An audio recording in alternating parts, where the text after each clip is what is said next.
Welcome back, everybody. For this last segment, I have got an entrepreneur, an author, and a lady who started a program that takes place every other month that has completely revolutionized how women interact with each other, do business, and how they reach for their goals. And since this show is all about that, going into your greatness and doing the slightly uncomfortable, but for the greater good of you and the community, what better person to have on the show than Pat Okelo? Hello. Hello, and thank you for having me. Oh, thank you. First of all, this book, if you haven't read it, you're going to need pen and paper. It's not the kind of book that you just sit and you're like, wow, this is great. But you really need to be in the zone, take time out, because you ask some really difficult questions in here. What was it like putting this book to life? Oh my goodness, that's a book in itself. Yeah. So the idea of the book really came about from a trip that I had taken to Florida in 2014, January. I had been nominated for an award by one of my mentors. Okay. And in that setting, and with the ladies that I was with, we had really, really successful business entrepreneurs. And one of the things that I really felt after that experience was to somehow come back to Kenya and replicate that experience. So initially what I had wanted was to have like this, a talk show and, have mentors and entrepreneurs in the room. But as I talked to more and more people, they kind of like discouraged me. But the idea was really, really innate in me, and that's why I decided to start writing and interviewing entrepreneurs and hearing their stories. Wow. With candor, yeah. With no no, what is the word? No hidden secrets. Just trying to be completely open and authentic. Yeah, exactly. A candid handbook for women doing business in Kenya. So then you went a step ahead, and you're like, the book is great. Yeah. I'm not going to start something else. And that was Candid Conversations. Can you tell us about that? So if you open the book, you can see that it's a handbook, and as you had said, people need to sit down and write. And I know that women, we love to do things together. So I started thinking of how can the book be used in the way that I had envisioned it to be, where we're having candid conversations with a small group of people. But it was difficult to get that started. So I think that I reverted back to my original idea of bringing women together. And I shared the idea with somebody, with just a friend of mine. Yeah. And she just was like, you know what, Pat, I'm going to host this event. You go ahead and get the women in the room. So initially I had expected to only have 25 women in the room. But from our first event, which was in September of 2017, we had 47 women in the room. So I think that was real affirmation that there's a need to bring women together to have candid conversations. Yeah. And what's that been like, seeing it grow and getting the feedback? What is that like? It's been really amazing. I keep saying that Candid Conversation is truly my purpose and ministry, because what I really, really love is intimacy. And for a long time, I denied myself that opportunity to be intimate because I felt it made people uncomfortable. But using the avenue of business, I've found that I'm able to have really deep, intimate conversations with anybody, really. And it really has affirmed me in that regard. Yeah. You're right, actually, because the first time we sat down together was it last year or 2017? Last year. Yeah. Yeah. Was it? No, I think 2017. Yeah. And it was just like the first time we'd ever sat down. And by the time we'd left, I knew everything about Pat, and I'd shared things that I'd never shared with anyone. So it's interesting because if you ask me, for some reason, women are often raised or built to feel like it's either me or you, that there's no room for the both of us. And so I can't really share, I can't really bring you up, but we've come a long way, and we've really tried to transform that. And I'm curious to know what your experience with that has been like. Has there ever been that kind of wall or that kind of distance between you and other women growing up? Was that ever an issue? No, actually, I come from a family of extreme candor. Maybe that's a bit of the problem. Okay. And we more or less, with my sisters, I must say that we've grown up in a close home. And yes, like all relationships, there's some that you're closer to than others, right? But we've always been in a space where we are true to ourselves and truly who we are. And even if it makes us uncomfortable, we feel like we must say, you know what, this is how I feel about this situation, which is great. But I'm also cognizant that that's not the case for all the women that I meet. And many people have felt that they need to suppress who they are. And many of us walk around with a lot of masks. And for me, that has really been the thing. Just, being able to just see the person for who they are without casting judgment for who they are. Yeah. And why was that important to you? I love being my authentic self, and I feel that you're missing something if you're not comfortable with who you are. And I think for me that's really my calling, is just getting people to be comfortable in however they perceive themselves to be.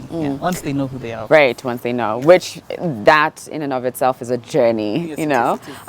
So why women? Why women doing business? Why is that something that you felt you needed to lend your voice to and open up conversations around?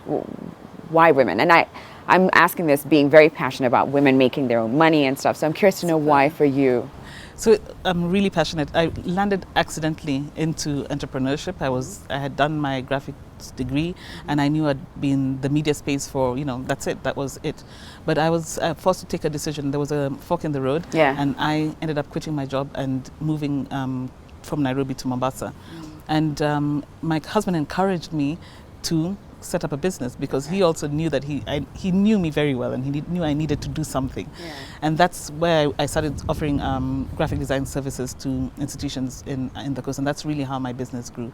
But the big thing about that is, when I reflect back to the 18 years I've been in business, I've always been supported by women. I'm not one of these women who say women pull you down, No, because every person who has pushed me forward has been a woman. One of the first, I think in the second or third Candid, I speak about a lady who took a gamble on me when I was a designer, I was the driver, I was the printer, I was everything in my business. She was in mid-management, and she gave me a large contract, and she really walked with me, held my hand, and ensured that I delivered the job, and that's how I ended up getting more and more work with that organization.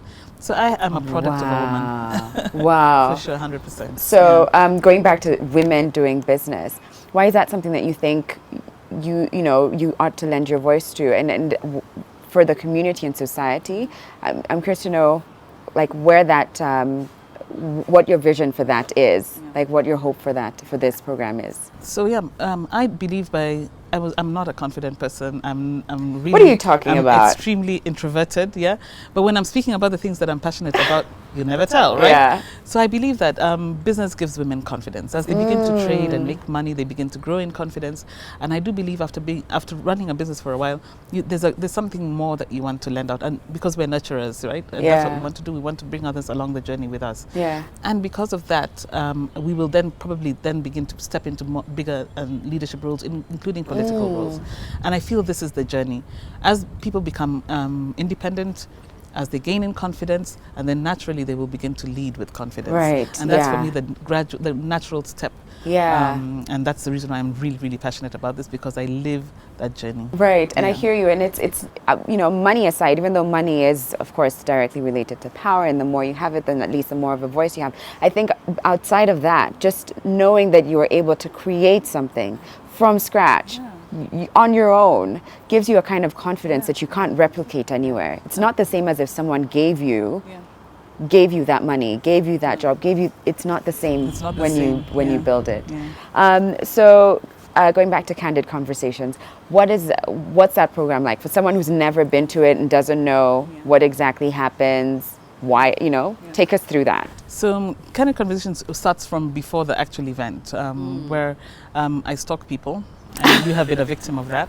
I literally buys you coffee or lunch or something, and by the time you know it, you've given her everything. Your whole life is like there. So that's what I do. So I try to meet every single person who I put in front of these women. I try to meet them and connect with them. And it's not always easy. I have people who have turned me down at the last minute, as in I'm not coming, Pat, due to personal reasons. And I'm like, man, I didn't connect enough with you. So what I try to do is try to meet as many women and listen to their stories. And this all came out from interviewing the women for the book. So I already began to learn, what women want to hear, and how to get them to speak truly about themselves. And then once I have identified like a running theme, I then, of course, invite you to speak to the ladies. So we usually do it in a kind of like a different way. So we have kind of like a plenary, if you want to call it, session, where each participant will kind of like introduce a little bit about themselves and their business journey. And then we break off and go into smaller circles where we can discuss more intimately. And this is really, it talks to the introverted person in me. I would go to a lot of meets and I would never say anything. I would never put up my hand. I would never never ask a question. But if I was one-on-one with you, I would, really bombard you. I'd even be taking notes. Yeah. And that's what I'm trying to appeal to everybody in the room, so that everybody in the room comes to the event and speaks their truth. So that's why we have to go into smaller circles, and people are able to ask more intimate questions, and probably even the panelists are able to be even more candid, because it's a smaller group. Yeah, and you get to be more intimate. I like that intimacy is a big part of what you do. So you refer to this as, your calling and your ministry, and you really feel like you're living out your purpose. How did you come about to discovering that this was your purpose? And I ask this because I know for a lot of people that's something that they're searching for. Okay. I went for a course. I've been very, very fortunate. I told you, women again. And I've been very highly trained and free. I have not paid a single cent for it. Yeah. And one of the courses that I went to was at Babson College, which is the top entrepreneurial school in the US. And as I was there, one of the lecturers walked into the room, and she was telling us about her own passion, which is working with communities in India.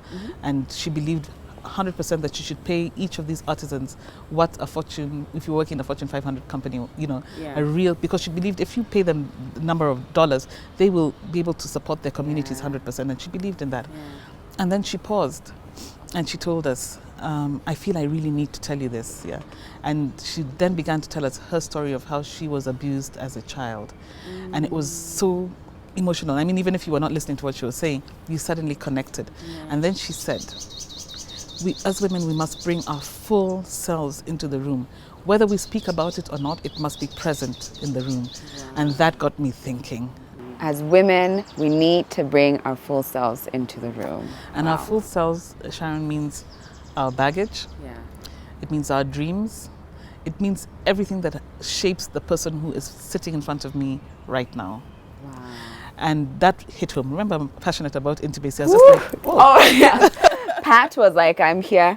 Present. Yeah. And then started weaving that into my everyday life. Wow. As women, we need to bring our full selves into the room. And yet, quite often we're told, you're too that. Don't be too emotional. Don't be too aggressive. Don't be too, driven. Just like mute yourself.